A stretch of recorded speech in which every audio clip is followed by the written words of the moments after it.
So hello achievers, today I'm glad because I am with an amazing guy. You will love this interview, so follow this interview. You can see his book in French, Être coach. So from coach to awakener, and he is Robert Dilts. He is with me to answer my question. So hello Robert. Hello, David. How are you today? I'm great. You are in Paris. Yes. You are It's my spring. yes, you are my first English interview in Paris. In Paris. Yes. Wow. Okay. Well, it's good. Always good to be the first. Yes. So you are a trainer, author, and one of the founder of the NLP. According to you, what is NLP and how we can use it? Well, NLP is basically it's a model and a set of skills that we can use to achieve success in many different areas. Yes. The basic idea of NLP, the N of NLP, is about the nervous system, and it says the basic idea is our nervous system is a filter on the world, and that depending upon how we use that filter, either we're able to perceive a lot of possibilities, a lot of choices, or in other states, we don't see very much at all. And a lot of my work is about how we can bring ourselves, our body, our nervous system into what I would call a generative state. The ability to be creative, to be innovative, to create the life that we want together with others. Great. And NLP is about finding how people who are successful achieve their successes using language. That's the L of NLP, so neuro-linguistic programming. The programming means how do we put our nervous system and our language into let's say the sequences, the states, to be able to achieve what we want to in our lives. Yeah, it is a topic that I love because I meet a lot of people. Yeah. And what is the best strategies to model someone quickly? Yeah. Well, there are two ways of modeling. Two basic ways of modeling. One is a more conscious approach where you're asking questions that we sometimes refer to it as analytical modeling, meaning. What kind of questions? There's usually we say the basic questions form a kind of a feedback loop. You have goals. So what are your goals? 2, what is your feedback if you're reaching those goals? 3, what do you do in order to get to them? And 4, what happens when you run into problems? So these are the basic questions. And then you would look at how people use their, we would say in NLP, their sensory representational systems. That is their eyes, but also their ability to visualize, ears, their inner voice, body and feelings. So what are the things that people do to achieve, like we say, how do you represent the goal? Do you visualize it? Do you use words? We find, for example, that people who are most successful at something don't just have a word, right? They don't just say, oh, I want to succeed. You have a picture, and you have not only a literal picture, like an image of yourself, but often people have a more symbolic image. And then, most importantly, it's not just something that is in the head. People will have what we call a somatic model, a somatic representation of what they want, so that you feel it, and it's like this goal is alive inside of you. And I find this with all of the successful entrepreneurs that I have talked to and that I've met, that the goal is not something out there. Oh, maybe someday I'll get it. It's inside. You dream it. It's in the body. You dream it. You live it. You sleep it, and so it activates what we would call the creative unconscious. Because part of the problem is that our conscious cognitive mind is pretty limited. And what I'll find, for example, in my study of the strategies of genius. Yes, like one of my questions. Mozart, Da Vinci, Einstein, etc. You look at these famous geniuses, and they all will say, hey, it's not my cognitive mind, and it's not analytical, just either mathematic or cognitive understanding. There's a whole world of this creative unconscious. So speaking of that, the second way of modeling quickly is what we would say in NLP. I kind of put myself in the shoes of the other person. We say second position. First position is my own point of view. Second position is sort of taking on somebody else. Third position is kind of looking at it more distantly, like an observer. So if you make this combination, the fastest way to model is the combination of the more analytical, but then the more unconscious way of sort of absorbing what we can feel from somebody. It's not just magic. They've discovered in the last 15 years what they call mirror neurons. Mirror neurons are parts of the brain that if we're looking at each other, they call them mirror neurons because literally part of our brain is mirroring what we see the other person doing. And so it's why, for example, if you see children, they can watch somebody do something and immediately do it because these mirror neurons are activated. And they say 15 to 30% of some parts of our brain are mirror neurons, which means that we can kind of absorb without thinking about it. Right? They're not a conscious part of our nervous system, but we can absorb what people do. So again, I think if we use this combination of, the second position and then asking a few very specific key questions, then you can model quickly. The other thing that in my work, and it's what this être coach is about, is we also would say that there are different levels of programming. Yeah. So one level is about our relation with the environment, right? We have our eyes, our ears. You answer all my questions. Yeah. Perfect. So there's this part, but in order to do something, right, to change that environment or to respond to the environment, I do it with my body, right, with my behavior. So we have environment and then behavior. But how does my body know what to do? It's because I have, my brain and other parts of the nervous system which develop certain capabilities, right? So to learn a language is not just saying the word, it's also understanding, have a kind of a mental map or a cognitive map of something. Then, so this would be the third level, we would say that the environment level is about where and when, right? Concrete. Behavior is about what do I do, physical. The capability level is how do I know, right? I need to use judgment. I need to understand. That's more in a, let's say, our not only our cognitive strategy, but also in a certain level of emotional intelligence. But above that, the fourth level is what we would call beliefs and values. So belief is something different than just an understanding, because you can understand something and not believe it. Believing it is something that goes more deep into the nervous system. We say it's about why, not how or what or where or when, but why do I do something? So belief has to do with our motivations and also our sense of permission. And what I would say is that most of the successful people in the world don't just have better capabilities, right? There's a lot of smart people. There's a lot of people who are good at learning something. They know a lot, but they're not successful because they don't believe in themselves. They don't believe in what they're doing. And so belief is probably that one of the key success factors in people who do something well. Yeah. Then above that, above the why, there's the who, right?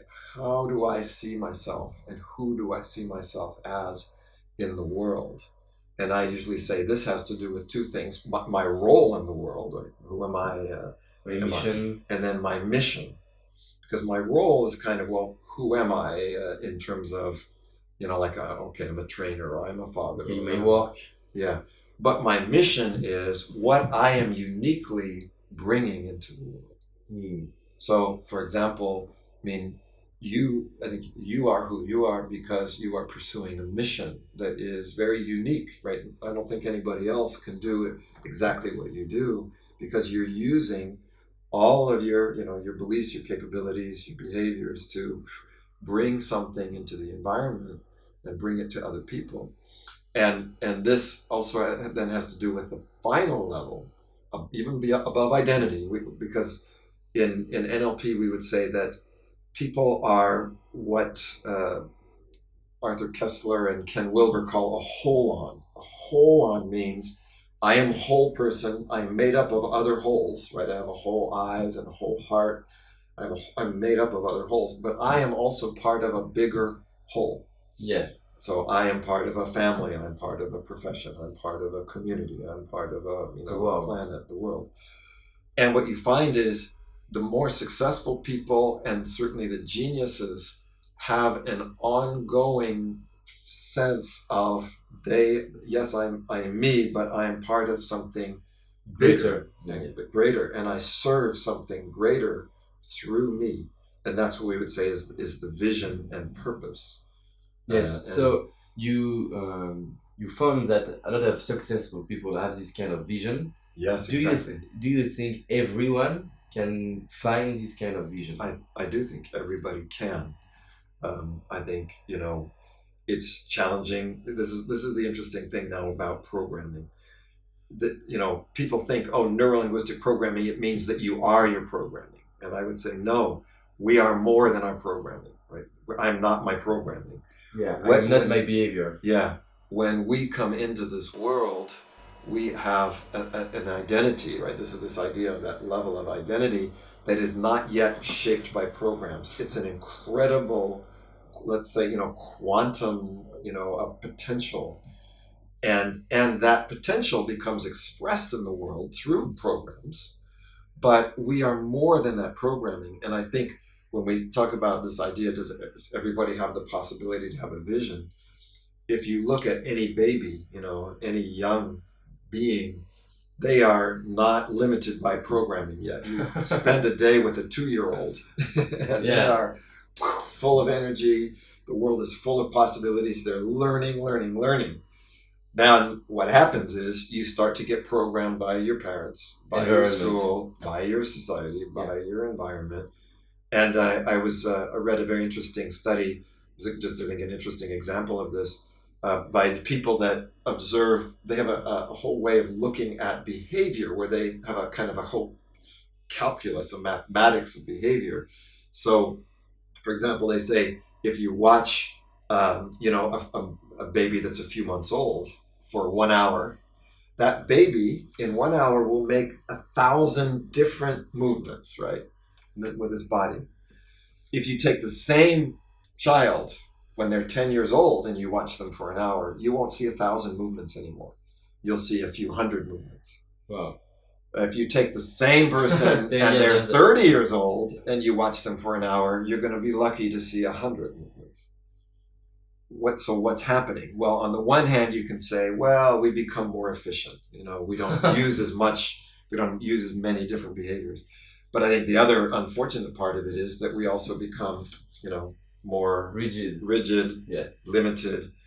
And I think what happens in our behavior also happens with our creativity, with our vision. Right? When you're a child, everything is possible. Then you begin to get programmed, and some intentionally, teachers tell you, sit still, listen, you should be seen and not heard, don't express yourself. But also, just through our life, we are wounded emotionally in various ways. It's impossible to avoid it. And in fact, every successful person has also been wounded. But one of the interesting things I find, and I don't mean just physically wounded, but emotionally, psychologically, but they're able to transform those wounds into the basis of a kind of mission as well. So that woundedness becomes actually a motivation to make a positive difference in their lives and other people's lives. So this has to do with, again, our ability to stay connected with vision, with what I'm calling this generative state. One of the things we would say is that part of what is NLP, I always like to say, if you go to the Rome and the Sistine Chapel, and you see there's this painting by Michelangelo on Yeah. the ceiling where God is reaching down and Adam is reaching up and their fingers are about to touch. And I said, that's NLP is that little spark in between the two fingers. So that this, to me, what this image of God represents is what we would call the world of quantum imagination. There's many possibilities. Yes. And our world is created because certain people are able to reach into that world of possibilities and bring in iPads, iPhones, digital video, Yeah, so amazing. these things that they're always possible. They were possible since the earth began, but they're not created until we can open our filters, our imagination, begin to envision them, and then find a way to bring it across this bridge into everyday reality, mechanical, classical reality. So you have this quantum world of possibility and classical reality, and geniuses and successful people are the ones that can cross this bridge and access to it. Yes. But then find a way to bring it and manifest it here. Not only ID, but also the ability to create it. Yeah. And this is why I was saying this is one of the places where belief becomes so important. Yeah. There's this saying that people say, it's amazing for me because I'm just thinking and you answer my questions without asking you my questions. We have a good resonance.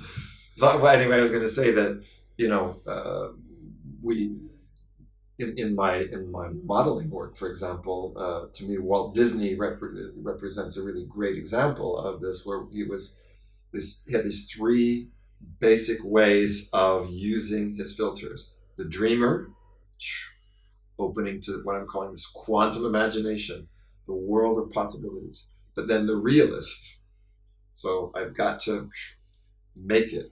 If it stays just an idea, so I've got to believe in it.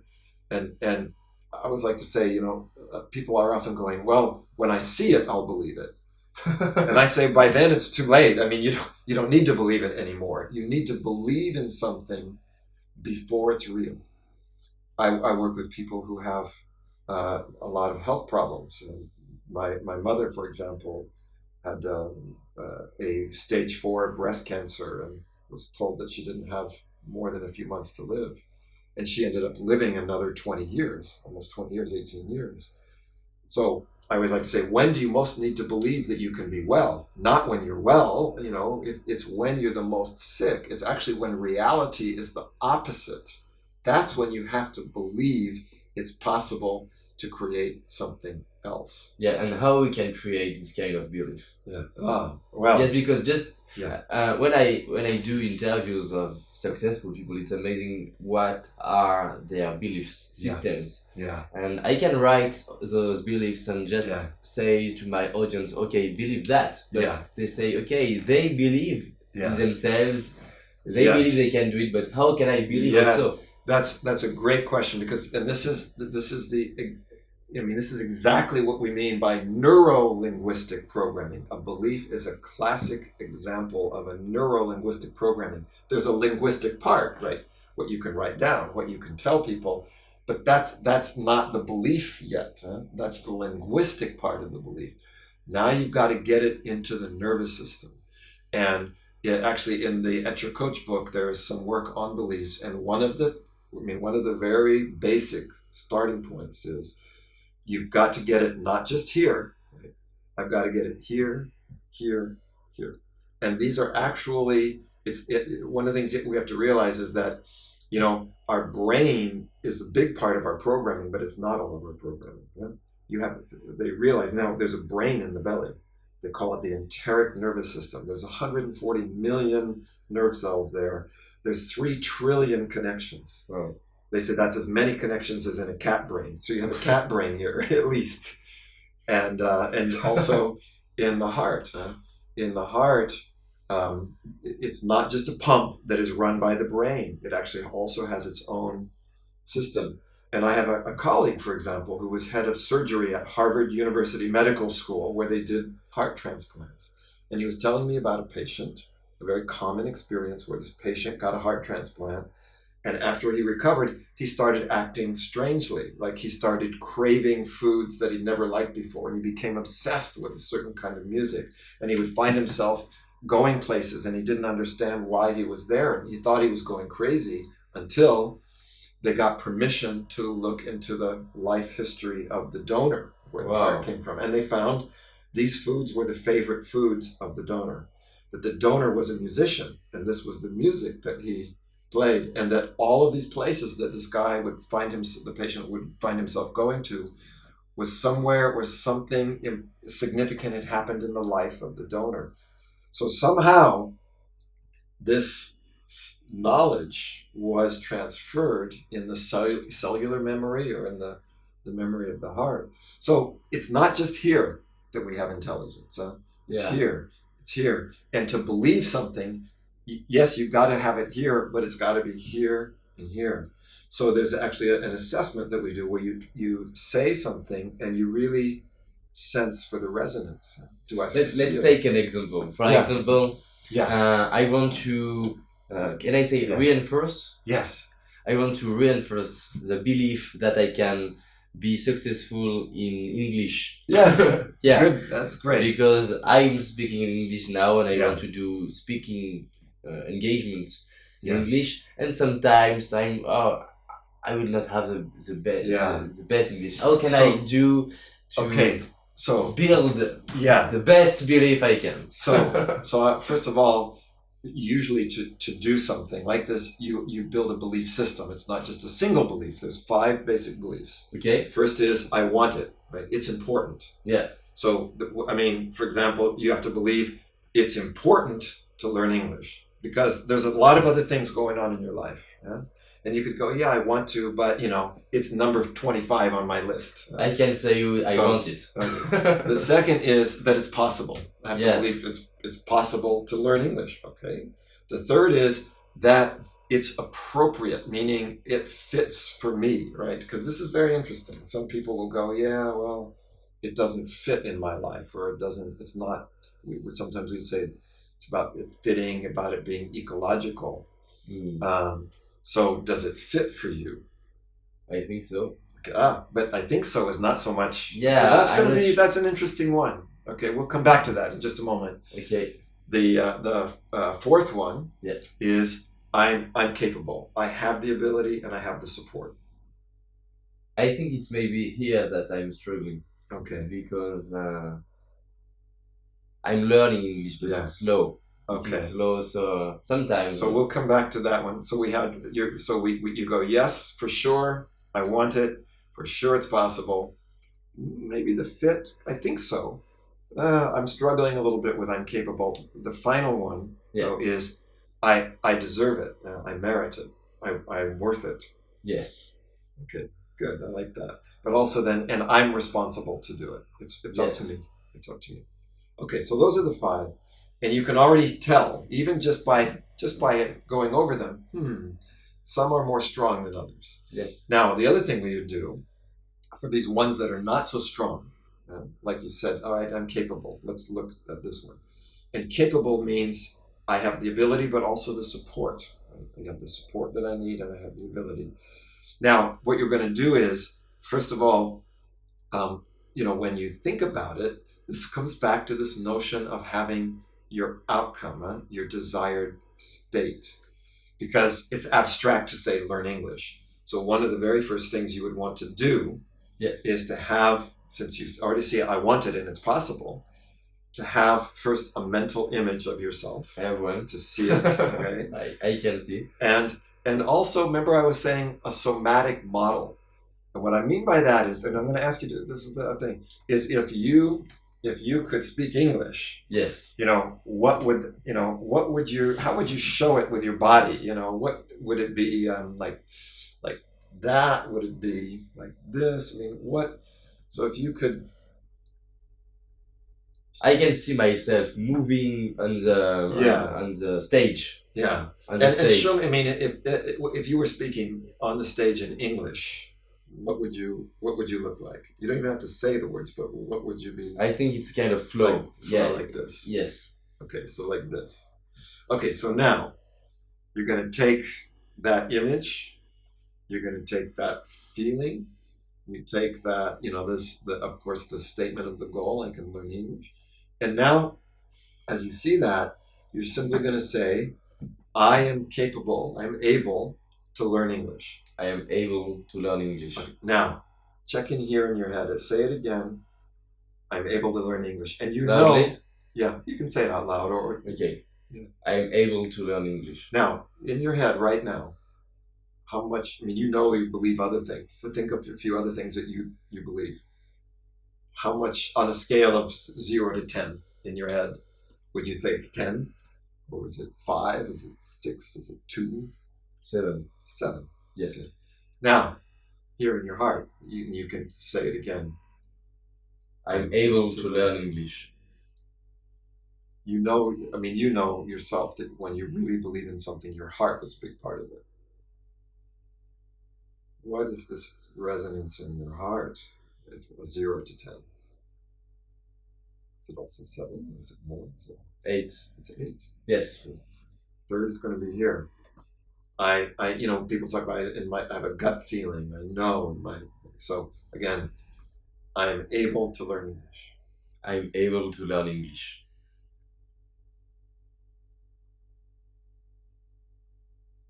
It's maybe less here. Yeah. 6 maybe. It's interesting because I know that as you're saying it, this is one of the interesting things about being a coach on the outside. Yes. Your voice was very different. Yes. It was more flat.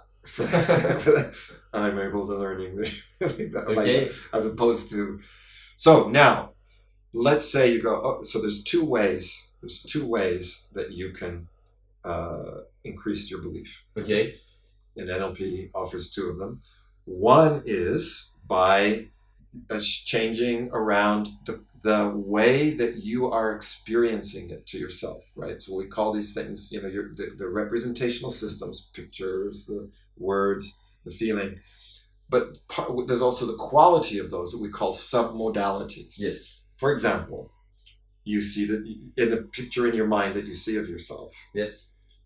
How close is it? How big is it? Is it color? Is it moving?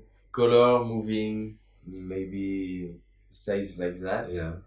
The distance is 1 meter. 1 meter. Yeah. Notice just I for, can just see for myself. A moment. Yeah. For a moment, if you brought it closer, bring it to a 0.5 meter. Okay. Say I'm capable. I'm capable. To do that, to learn. Yes, I'm capable. What happens? It's here. What do you? I felt immediately difference here. Yeah. The first one, then maybe more here. Yeah. And I can feel now. Now something more here. Yes, a difference here. So notice. Yes. This is the magic of neuro-linguistic programming. We all have this capability. Nobody teaches us that at school. Yes. Nobody even teaches us that in transformational seminars, that, hey, you are in charge. It's the way that your nervous system, this is what I'm calling about the filters. This was this quantum possibility, a possibility for you to be able to speak English very, very well.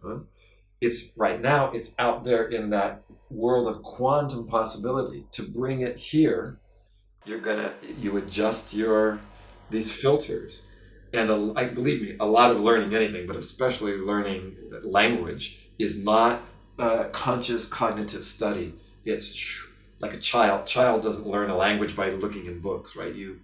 Emotional. You absorb it, So, but my point is, by adjusting the way that you're thinking about it, yes, it already makes a difference. Yes. Now we can also look at a couple of other things.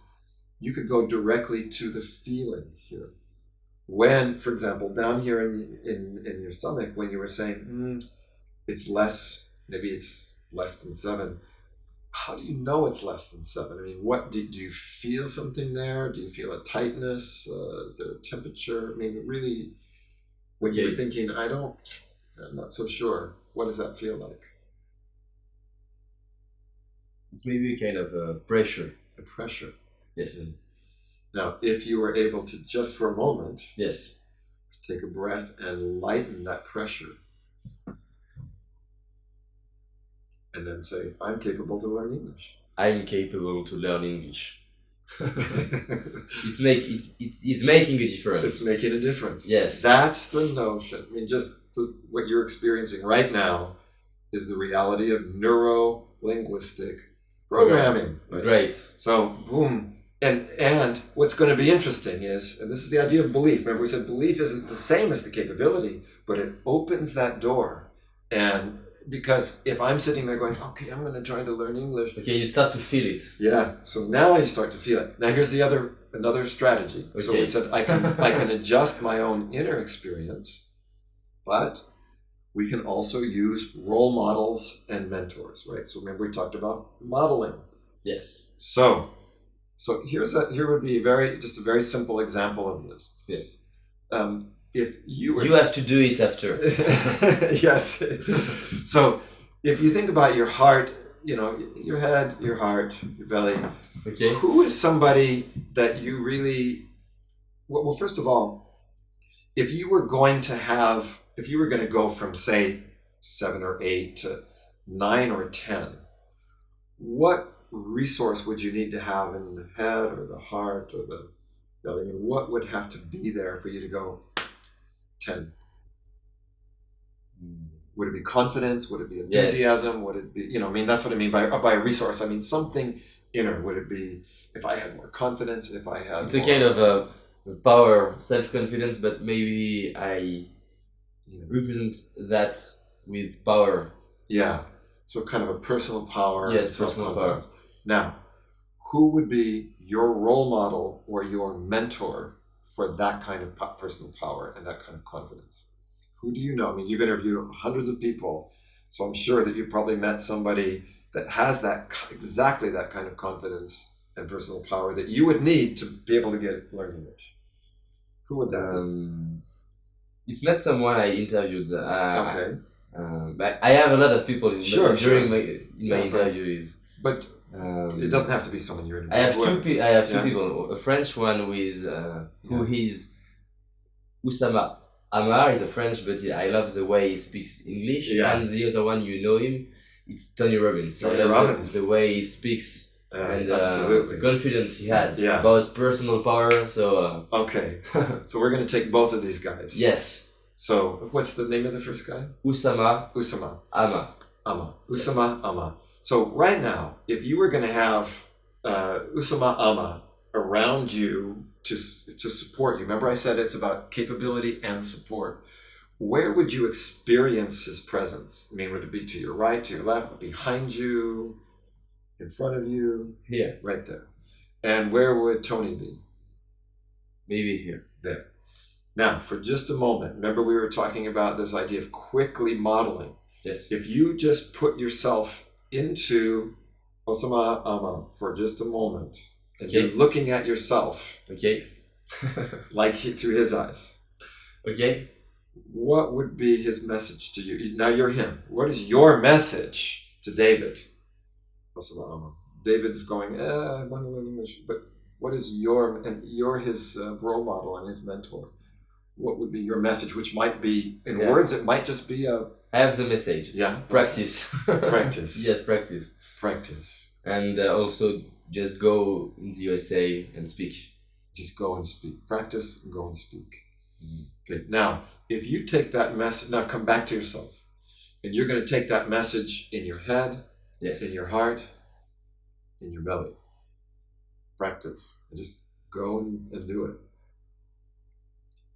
And really, and you feel his presence, and you feel that message in your head, your heart, in your belly. And now say again, I am capable to learn English. I am capable to learn English. Now notice, I even see when you say that, it's your breath afterwards that even, I mean, as an NLP person and as a coach, I can see your nervous system processing that really differently right now than when you started. Now we're going to really add more here. So let's take Tony. Yes, Tony. So for just a moment. Okay. you know, again, kind of leave yourself, put yourself in Tony's eyes. Here he is, and you're looking at yourself as he is, like he's in front of you, but now you're him looking at you. So you're Tony taking on his belief, his experience, you know, you're in him. And what is your message as Tony to David?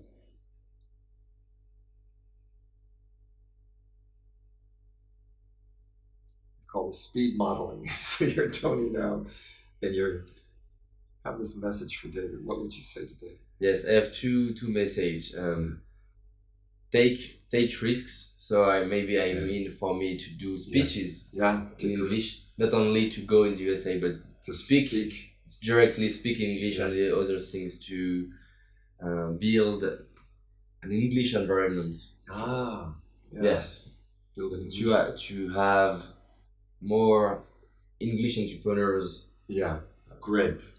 Now, before you leave Tony, the other thing I want you to do is, if you, as you are in Tony, and when you experience him, what do you experience most about the difference between being in his body and his nervous system with that sense of power and confidence than yours when you're trying to learn English? I mean, I'm sure you have confidence in a lot of other areas, but what do you notice and where do you experience it as Tony? And this is where we're talking about modeling somebody really quickly.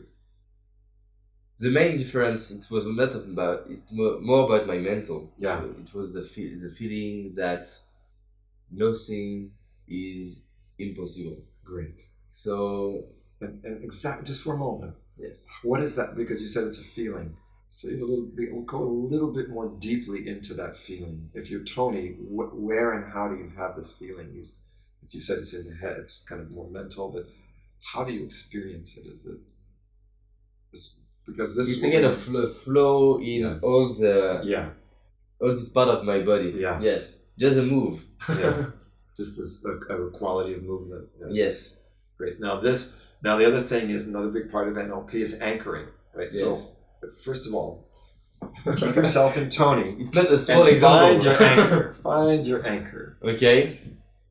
And an anchor would be either a movement or an image, something that allows you, that goes, I can get access to this right now, right away. As soon as I do it, I see you breathing. But if you were going to make a movement or a gesture or a touch of yourself somewhere, what would you do to anchor this feeling of everything is possible? Yes! Yes, okay. I have one anchor with Tony. Yeah. Because I met him in Chicago. Yeah. He's a great guy. He's a great guy. So now, come back to yourself. Okay. Now, you're going to go, all right, you take his message. Yes, his message was take risks. His message was build an English environment. But you're also taking that feeling. Yes. And you're going to go, I can learn English. Okay. Ready? I'm capable. I am capable. I am capable.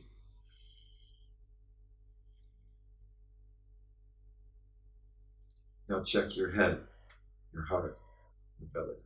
Yeah, it's different. Thank you very much. Thank you. I will invite you to my next speech okay. in California. All right. It's a deal. It's a deal. Yeah, thank you very much. Yeah. Huge example. Yeah, I mean, I think the best way, rather than talk about something or explain it, is let's do it. And they can. And we're going to find out. We're going to find out how well this works. I mean, so it's not just a theory. This is this idea, reaching into this world of possibilities and bringing it into this reality. And that's how. I mean, that's how you do it. I mean, there are strategies. There's learning strategies for learning languages. But my experience has been that with belief has this, that our capabilities are not only our conscious understanding. I was talking about my mother. This is exactly the first thing I was doing with my mother, right? Because my mother was told by the doctors, you're going to die. And so I was saying, well, what's your goal? What do you want? She said, well, I don't have a future. I said, wait. If you did, what would it be like? And it was very interesting, by the way. I think this is an interesting lesson for us. Because when my mother first got this breast cancer, she got it twice, right? And the first time, all she wanted to do was get rid of it. It scared her. It was something that she thought was was an obstacle. She just wanted her old life back, right? She wanted her old life back as quickly as possible. So she just had it removed. She went right back to her old life and didn't change a thing. So it was a surprise to her, but maybe not so much of a surprise when less than 2 years later, it came back because maybe the things she was doing in her old life were part of what created it. So now actually, and this is the interesting thing, this second time, this crisis was the worst thing that ever happened to her. Her life, she felt like her life was over. And, then for sure her old life was over. So it was interesting. Then when I started saying, well, okay, maybe it's over, but what would you want? If there was a future that was worth living for, what would it be? And you know what the interesting thing was? The things she began to see were nothing like her old life, right? She was thinking, I want to be a singer. She wanted to be an actress. She started to have a kind of authorization. Yeah, and open into, right? Because what happens, we get limited by our programming. We get stuck in security and safety. So she wanted, things like, she had been a nurse. Well, in her new life, she wouldn't be a nurse. She would be an actress. Huh? Wow. And it was, by the way, it was very interesting because I remember being surprised once I turned on television, there was my mother on television, or walked into our local bank and there's a poster and there's my mother's face. So she became an actress. Wow. But my point is, first she had to have the idea of it, and then we had to say, do you want it? Then, is it possible? Then, does that fit with who you are? Then, are you capable to do it? And then, do you deserve it? And one of the most difficult ones for her was, do I deserve it? And this is the interesting thing about programming, David, because it's not that somebody told her, you don't deserve it. Was it hard for you to do that with your mother?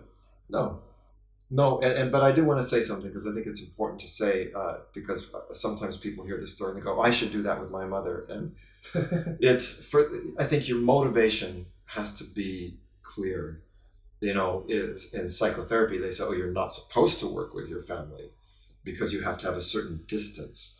But what I find is that it's not so much the necessity of distance, it's what is your motive. If I'm doing it for myself, right, then it's not helping somebody else. So what often happens with people when they're doing any kind of coaching is it becomes about me, right? I want to succeed. I want to do well. I'm going to make sure this happens. And so it starts becoming not so much about me helping you as me proving myself. So the very first thing I had to do with my mother before I said anything to her was I had to go, what is my motivation? If I'm truly here because I think there's something I could offer her as help, then why not? If I start going, oh, I need to prove that this, or I can't, I'm too scared and I feel responsible for you. Now I'm not really being a coach anymore. It's more about me. So I think this is when I talk to people about working with people that you're close to, you have to be able to be in that place of service. And for me, that was something that was clear. I could be of service. So then I could help her. And what I was going to say that was very interesting is when we got to this place of do you deserve it, it was kind of it wasn't going in here and here. In her mind, she's thinking, of course I deserve it. But so we just said, let's look here. And actually what was interesting is that what came out was that my mother's mother and her older sister had both died of breast cancer. And nobody ever said anything. Huh? There was nothing verbally spoken, but the feeling was, who am I to be, any better than them? These were my role models, and I don't deserve, they didn't live, I don't deserve it. And it would be almost like disloyal to them. It would be like breaking something. So, and this is another very interesting part of NLP. Rather than try to argue that or say, oh, that's wrong, or you shouldn't think that, all I said was, I think this I hear that loyalty is a very important value. This loyalty and connection. I said, but what I notice is you're only looking to the past. If you looked as far to the future and you saw your daughter and my sister and your daughter's daughter are looking at you like you're looking at your mother, what would you want them to be loyal to? And of course, in a fraction of a second, it was clear. Well, no, I wouldn't want them to think they have to die to be loyal to me. And it, boom. And this is this great thing about NLP. In 1 second, this big problem is gone. Not because you did anything magical, but because suddenly now I have a bigger picture, right? I see more than, like, if I'm only limiting to this and I'm looking to the past and what the reality has been as opposed to what it can be. And anyway, in that moment, it was clear, well, what I would want is to be the best of myself and deal with any crisis, not with, depression and negativity, but with all of my resources. And that's what began this journey of a remarkable recovery. And 18 more years. And she used to say, I got lucky. I got 2 lives. Most people only get 1. Yes. And my second life was so much better than my first. And then she would say that getting the cancer the second time was the best thing that ever happened. Yeah, I was thinking to ask you, is it an opportunity for her? Yeah. And this is what I find is very interesting about NLP, right? The worst thing that ever happened to her becomes the best thing that ever happened to her. What's the difference that makes the difference? It's not the thing. It's not what happened. It's you and how you engage it. And when you engage it with your generativity, your resources, your full belief, you can do it. And so I know English will be piece of cake for you. Easy. You told just before about genius, and Einstein told a lot about the power of imagination. Yeah. Do you think we can, and how we can develop or maybe unleash our imagination? Yeah. Well, first of all, this is one of the things actually I'm doing even here in Paris. We just started last weekend a course called Generative Coaching. And generative coaching is precisely about this. It's how the idea of generative, because genius is the same root as generative, right? And it begins with your state. And NLP says everything begins with your state. And there's a difference between what we call a coach state and a crash state. And coach is the letters that means I'm centered in my body. So you have to do it. You kind of you ground your feet. You find what's called the vertical axis. The vertical axis means that you're not like this, like this. It doesn't mean it's not rigid, but what you find is that the spine, all of the nerves that come everywhere in the body come through the vertebrae. And if I do this with my spine, I'm actually, distorting and shutting things, or this, So now it doesn't mean your vertical axis doesn't mean you're straight like a rod, because also your spine is meant to be like if it was perfectly straight, you would damage yourself just walking because they would be hitting each other. But it's kind of more like a spring. So but the idea is you want the channel open. So that's centered, and then the centering in all performance arts, whether it's martial arts, singing, dancing, presenting, you center. You don't center here, you center there. And in fact, the more challenging something is, you've got to center lower. If you're going to break a board, you're not going to break it from being centered there, right? You're going to be there, and all of your power comes from there. So the centering is, I'm in my vertical axis, and this is literally the physical center of the body. It's in between the feet and the head. So like here, the hara, they say in Japan, or tantian in China. This is it's not just a physical center, it's an energetic center. So you center there, then you open, and you're going to open the heart center or open the chest. Like if people do this, right? If you close it, this is not confident. Right? So you open it, you don't puff it, but it's open. But also the heart center is open. So centered. And I even have people neuro-linguistically down in the belly. You can bring the words to the belly. I'm centered, or I'm present. And into the heart, I'm open. Then the A of coach, COA, is alert, right? Aware, awake, conscious. So and this is in the head center. My eyes, all the distance senses are here: eyes, ears, nose, mouth. So you awaken the head, and then that awakening extends to the whole body. So you're aware of the whole body. So that's the A: centered, open, aware.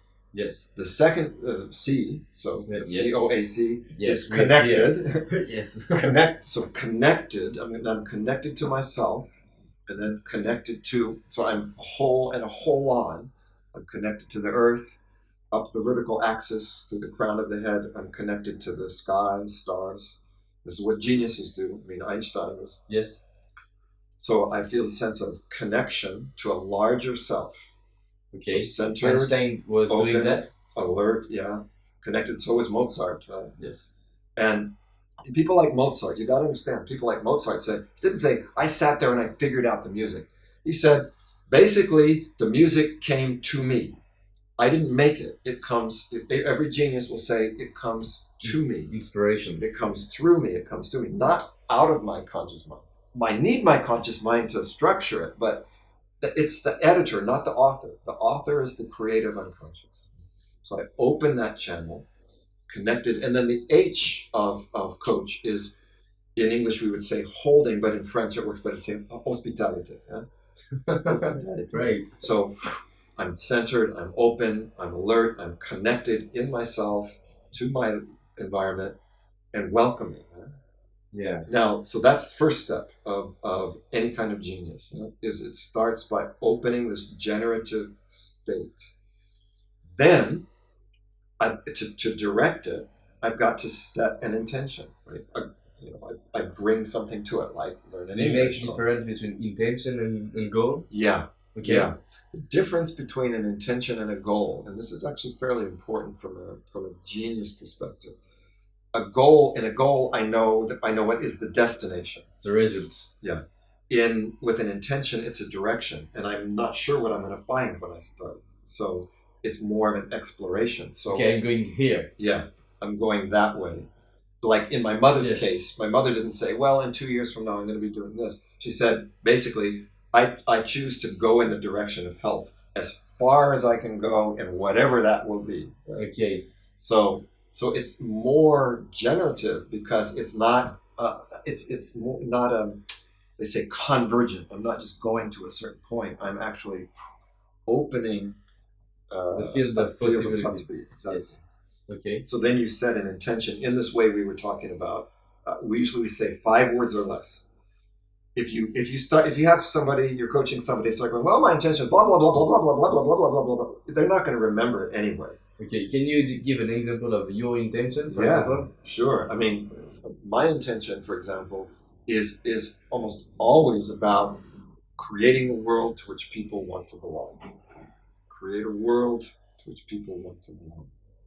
So it's that could be making a context in which people thrive, including myself. Is it different for you than your mission? Well, the intention is connected to my mission. Actually, what you find is an intention has these different dimensions of mission, that will be part of it, vision, and ambition. Ambition is also very important. So my mission is what I'm bringing to others. My vision is what I want to see in the world. But my mission, so what I want to see in the world isn't about me. My mission is about me. That's why we say it's part of my identity. But for example, Martin Luther King, his vision was to have the world in peace. Yeah. Okay. So that's his vision, a peaceful world. But his mission, was something very specific. His mission was to be a leader in making that happen. Right? Yes. So it's like, you take somebody like, I often say this about Kennedy. Kennedy, at the same time, was saying we're going to put a vision to put somebody on the moon. Right? We're going to go to the moon. But Kennedy's mission wasn't going to be an astronaut, right? That wasn't his mission in that. His mission was to lead, and to, create the energy, both political energy and the structural energy to make it happen. So mission is different than vision. Vision is what I want to see. Mission is what I can do to help the visions come. Yeah. Now, your ambition is basically how am I going to grow through this? Ambition is this desire for growth and mastery. And that's about me, right? So vision and mission are about something outside of me. Okay. My ambition is, what kind of life do I want to make? What is my life? And that my life, of course, relates to my mission, but it's also my life. Like Steve Jobs said, he said, your time is limited, so don't waste it living somebody else's life. Don't get caught by the dogma, he says. And don't let the noise of other people's opinion drown out your own inner voice. So another part of this is, what is my life? And this was my example of my mother. That was precisely what happened. Her old life was not her life. Right? It was the one that she thought she should have. That it's what people give you appreciation for, and they say, "Oh yeah, good girl, good boy." Yeah. But your life might not be that, right? It might not be what your parents think you should do, and it might not be what society says is the right thing. So your ambition is also as important as your mission and your vision, because it's kind of like my vision for me. Okay, great. How far do I want to go? So every athlete, right? An athlete, they have a mission. They're serving their team, but they also have their ambition. I want to achieve something. So for you, you have your mission. You're bringing things into the world, but you have your ambition, which is, I want to achieve a certain level of recognition, a certain level of status, because, and when it really works well, that ambition supports the mission and the vision, and that's when you really get success. Where I see a lot of people struggle is their ambition. Either they think ambition is bad, so they don't have any, or their ambition is in conflict with their mission. Right? I'm trying to build this life for myself, even though my gifts would be to contribute here. I think I have to do this, or people get too caught in their own. Let's say if you have a inflated sense of yourself, then people get so stuck in their own level of achieving. So just as an example, there was a person that I was coaching a couple of years ago, a good person actually here. It's a young guy, maybe in his 30s. He was already the CEO of his division of his company. So he seemed to be successful. But when I was, he said, yeah, our company's been growing. He says, I've got this job. I get a lot of recognition. I'm well paid. I said, yeah, so what's the problem? And he said, given the way this job is and how it's structured, the way he put it, he said, I'm not going to work with a sparkle in my eye. There's no sparkle in my eye. And so I got 20 more years here. I don't want to go to work a zombie. And I said, well, what would give you a sparkle in your eye? And at first he said, oh, that's crazy. It's crazy what would give me. But then the people can say that. And I said, maybe it's crazy, but I'm from California. You'd probably be difficult to surprise me too much. But anyway, what he said was something like, what I would do is I would leave all of this and I would go into the desert and help people who were suffering that couldn't help themselves. That's what would bring the sparkle in my eye. He would basically leave this whole corporate world. So what he was saying is, I've achieved this ambition, but there's no feeling of mission there. So I said, okay, wait, it's not either or, but if you were to really hold these two desires, right, your desire to serve the world, but also, because he was saying, it's crazy, I can't do that. I have a wife and 4 children. I'm the CEO of this company. But we started holding that and making room for it. Right, because this is where the programming comes in. He couldn't see any way. This was his only image of what that kind of service would be like. That's where programming comes in. It was his only representation of sort of living from the heart. So he said, "Look, let's open. There's a lot of possibilities out there." And actually, interestingly enough, he ended up, throughout it was a long journey. A couple of years journey, but he's now the head of the company and still in the same company, but doing things in a way it's the same, and in a way it's completely different. And this is what I think a lot of this idea of, don't be trapped by the dogma, listen to your inner voice. Look out there. There's many, many, many possibilities. There's a whole world of possibilities. And so, And what the changes he makes?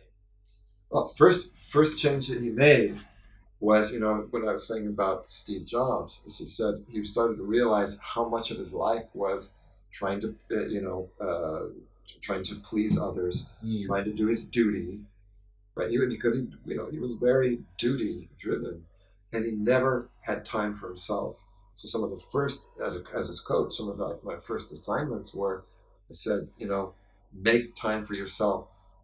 Carl Jung, the psychologist, said you have to make time for things in your life that have nothing to do with your family and nothing to do with your work. That means they only have to do with you. And for a lot of people, right, a lot of really driven people, the only way they do that is through addictions. Through drinking, through smoking. It's the one thing they do for themselves, not for anybody else. It's what they do for them. So I say, you've got to make time for things that you do for you. For me, for example, every day I run. I run for an hour to an hour and a half. And I do that not because I'm trying to, it's because I love it, and it's the thing I do for me every day. And in that time, that's when I open my generative state. And when I'm out running, everything's possible. Okay, so the conclusion can be to do what we love every day, and it's opens the field of possibility. You got it. Wow, I love this answer, Yeah. and I have to make a difference in my own life, because when you do what you love, it's not maybe easy, just for me, for example, to see the difference between work and to do something for me. Exactly. Because when I'm doing that, I don't know if I'm working. Yeah, I believe me, I know it. I know what you mean. So when do you know the difference? I think this is where I think it becomes very important. This is it's an awareness practice. Because it's easy to kind of get caught into this. Remember I was talking about coach state. So here's actually in NLP we have a term that's called calibration. Yes. Calibration means it's a quality of self-awareness. I mean, it comes from a very technical thing about you calibrate an instrument, meaning you're really knowing how well it measures and very fine measurement. So with self-calibration, it's about knowing yourself. And so if we take coach as one side, the other side is what we call crash. And so you're either coach or crash. Crash is another set of letters. So instead of centered, I'm contracted. Right? So there's tension. Instead of open, I'm reactive, right? I'm just reacting. This is coming in, I'm reacting. Instead of open. Instead of aware and alert, I'm in the crash. A is analysis paralysis, right? I'm analyzing. Instead of connection, that's separation, right? Disconnecting. Okay, I'm disconnected here from my body, from my friends, something like this. Or the H in crash, instead of hospitality, hurting or hating or something like that. So you have coach on one side, crash on the other. And it's not all or nothing. It's sometimes you find yourself, I'm at my desk and I'm not breathing. So that's already telling me maybe I'm not, yes, I'm doing what I love, but I'm kind of getting also caught in this programming of I have to finish this, I've got to do it. If I don't do it, something. And so. Okay, you do what you love, but not in the right way. Yeah. Exactly. You start pushing yourself, and that's because of unconscious programming. Yeah. There's this great article I saw, by the way, that I think is very interesting for us, for people in general, but it's called The 5 Lessons from Dying People. And this woman was a nurse. I love this. Have you seen this article? Yes, I share that in all my conferences. Yeah. And I think that tells us some things. Yes. So live your life to keep connection with your friends, to express yourself, what is it, that you're feeling, to let yourself be happy. That was another one that I think is, so can I allow myself to be happy in what I'm doing? So I often use those too as my sort of To remember. I have a last question. Yes. Because a lot of people in my audience are coaches. Yeah. I have more and more coaches that they ask me how to become better coaches. What are the difference between a powerful coach and maybe a basic coach? Well, I think first of all, already you said something. If you look at our levels, you said something really important. When people go to a class, you learn behaviors and capabilities. So it's that you two people that have exactly the same level of skill. So that's very different than you have these other levels: motivation, values. Is a coach a role? I'm a coach, or is a coach a mission? That's why we said at that level of identity, and not everybody even takes on coach at the level of identity. What does it mean at the level of identity? I am a coach, and so and then the other part has to do with your purpose, with your vision, right? And so I think being a coach is not just a set of skills. You can have, I teach NLP classes and coaching classes, and basically all the tools, all the models reach the level of capability. How? But to go to the next levels, nobody can teach it to you, right? It's not a function of somebody explaining it to you. As we were just experiencing, belief is something that happens inside of you that's relating to your goals. And then there's your mission, your identity. So for me, the difference is that the powerful coaches are the ones where the coaching is not just a skill. It's a value, it's a mission, it's a purpose, it's what their life is. It's like when they're coaching, they're going, this is what I was made to do, right? No, not, well, this is how I'm going to earn my next money. This is, it touches here, here, here, and it, it brings you on fire. Yes, I can see that. Yeah. I would like to know the difference between how to use tools and intuition. So sometimes I'm struggling because I do some things that it's not in the tools. I just follow my intuition. Yeah. And do you think every coach has to be ready to not follow the process of a tool? I think, look, tools are tools. That, as we said, exactly in this program that I'm doing on generative coaching, and that's, we even call it generative coaching. It's not just regular coaching where I can only use these toolboxes, right? Generative means that sometimes I'm going to create something that I don't even know, and it's not. And here's the important thing: that to be truly generative, it's not. We say the basic definition of generative is 1 + 1 makes 3, not 1 + 1 makes 2. If I'm only using my tools, 1 + 1 makes 2. But in real coaching, in generative coaching, I'm in my generative state, you're in your generative state, and something magic happens between us. Something begins to come that neither of our conscious minds would have ever thought about or expected, right? Something begins to emerge. And I think about, I was fortunate to have, one of my mentors and role models was Milton Erickson, who was probably the most successful therapist coach that has ever lived.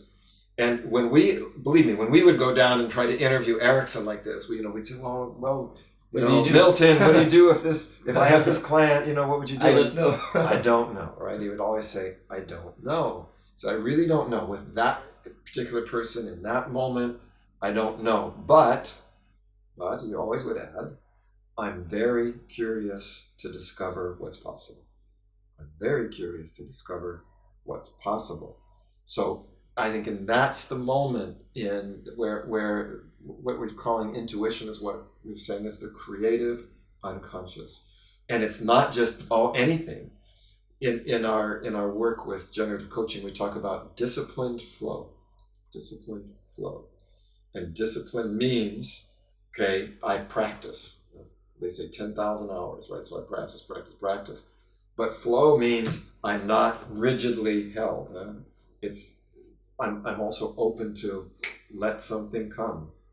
So you have a right brain and a left brain, right? The left brain is, okay, here's the tool. The right brain, which is equally there, is here's something that I never thought of before. Here's something nobody's ever said before. Nobody's ever done before. I'm not following the rules in the book. Nobody's ever done this before. That's what Erickson did. How many things do you read that nobody ever did before? That's why he's a genius. That's why he's generative. I often like to give the example, of this that's the so-called miracle on the Hudson.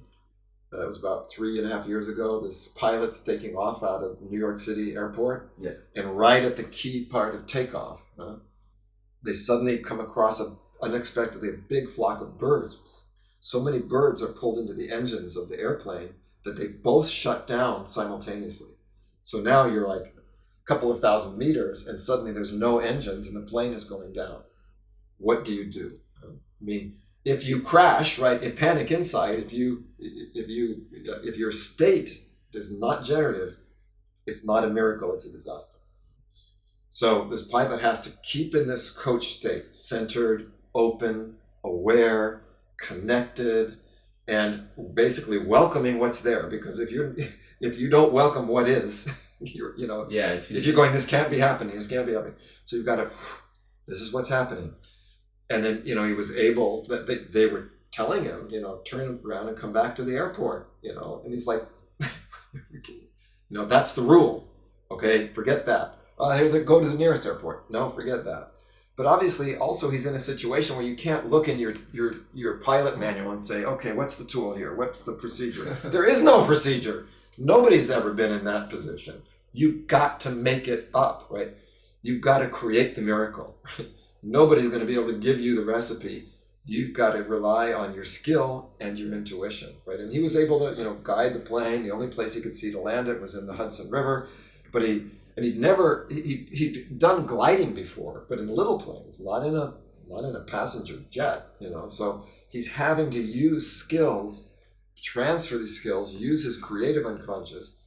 He gets the plane, lands it there, and basically they said that first of all, the first difference between a miracle and a disaster is his state. If he loses his inner game, right? If he crashes inside, it's going to crash on the outside. When he lands the plane, he walks the entire length of the plane twice to make sure nobody's left on. He's the last one off. Everybody survives. Very different than a certain Italian cruise ship a couple of years ago. Yeah. This Korean, ferry that just was a big disaster, where the crew and the pilots are off first. So what allows him to do that is his state. Now they asked him, and I think this is very interesting, very, very interesting. Maybe a good way to summarize, the interview. They asked him, how did you? They said you landed this plane. You seem so calm. They said, weren't you afraid? And you know what his answer was? He said, are you crazy? I've never been more afraid in my life. I've never been more afraid in my life. Are you crazy? He said, and I've never been more calm in my life. Mm. So now, well, what do you mean, right? Well, of course, he said, I'm afraid. As a whole, but there's more than that. And actually, they said, well, what helped you to be calm, even though you were in this dangerous situation? You were never more afraid in your life. And I always like to point out, by the way, that, if you're not afraid, you don't need courage. Courage is irrelevant. It's unnecessary unless you're afraid. So, well, what is courage? Courage is, I'm connected to something bigger than the fear. The fear is there. I'm connected to something much bigger than that. So then they asked him. Your brain follow what is the bigger? Yeah. The contrast. Exactly. And you have three brains, they say, by the way. You have a reptile brain, a mammal brain, and then the human brain. When you're in fear comes from the reptile brain and the mammal brain. And that's why I always tell my coachees, I say, I will have to let you know that no amount of coaching, no amount of drugs is going to take away your fear. You will always have a reptile brain the rest of your life. The good news is you've got much more than that, right? You will feel fear. You will feel anger. You will feel sad. You have a reptile brain. But you're much more than that. So that the skills are about how do I, and especially in a dangerous situation, how do I connect out to that generative part, that quantum imagination? So this pilot said 4 things that I thought were really interesting. The first thing he said, like one of your mentors told you about learning English, was practice. Yeah. And he said, I never was in that situation before, but I had a lot of practice staying calm. I practiced a lot managing myself, my state. And he said I had a lot of experience, and he said the way he put it, he said, I think I had enough experience in my bank that I could make a big withdrawal, right? So I could use that experience. The second thing he said, I think was very interesting, is he said, well, yes, I was afraid for myself, but I'm the pilot, right? It's my mission to land the plane safely. So yes, I'm me, but I'm more than me, right? I'm something bigger than just me. I'm the pilot, I'm the leader. It's my mission. Yeah. So so first practice, then staying connected to something, an identity beyond your individual role, individual self, right? Because your mission is what connects you to something bigger. The third thing he said was interesting. He said, because we were talking about your mentors and your role models and your support. He said, well, I was able to stay calm because the crew was so calm and the passengers stayed calm. So they asked the crew, why were you calm? And they said, well, the pilot was calm and the passengers were calm. And they asked the passengers, why were you calm? And they said, well, the pilots were seeing calm and the crew was calm. So they created what we call a field, right? All those mirror neurons are supporting each other. Environment. Yes. And actually, the fourth thing he said that I thought was really interesting, and it goes back to something I said before about transforming our wounds. He talked about the suicide of his father, which is some years before his father had committed suicide, and it was the biggest sort of trauma in his life. But he said what happened when I made this commitment during my father's suicide that I would never stand by, and if I could do something to help. And he said my father's suicide was very present in me in those moments when I was landing that plane. And he said I was so committed to saving those people exactly because I couldn't save my father. So instead of having that trauma bear him down, he transformed it into a power and into purpose. So that's what I was saying. We transform our wounds, our failures, into our commitment. Wow. We don't let it go, oh, I failed, I'm so bad, or this was terrible. You take the wound, and that's what actually helps you sometimes to get through. So again, practice, connecting to something bigger than yourself, gathering around you a field of support. Again, that's what Tony said in your inner mentor, build your environment of English, get it around you, but also, take that power to transform, you draw upon your commitments. I'm committed to this because I don't, I would say, I'm like in my mother's case, I'm going to take the worst thing that ever happened and it's going to be the best thing that ever happened. I'm going to use this crisis, I'm going to transform it. Okay, how the people can follow you or find your books? Well, many ways. I have a website, the first, which is very difficult to remember, robertdilts.com or nlpu.com. They're the same. NLPU stands for NLP University, and we have a school. Where? In Santa Cruz, California. Okay. Now, I travel a lot, so it's not an all-year school, but it's at the University of California in Santa Cruz, and we do it. It's a summer school. It's residential. People can go there. The programs are usually about 12 to 14 days residential, meaning you live there, and it's where NLP was born. So it's kind of like going to Mecca. It's the birthplace of NLP. So it's a beautiful environment. So that's one place. And then I do travel around the world. For example, here in Paris, I do programs, and those are all on my website under my schedule. And my books are also on the website and on Amazon. Yes, great. Thank you very much. You're very welcome.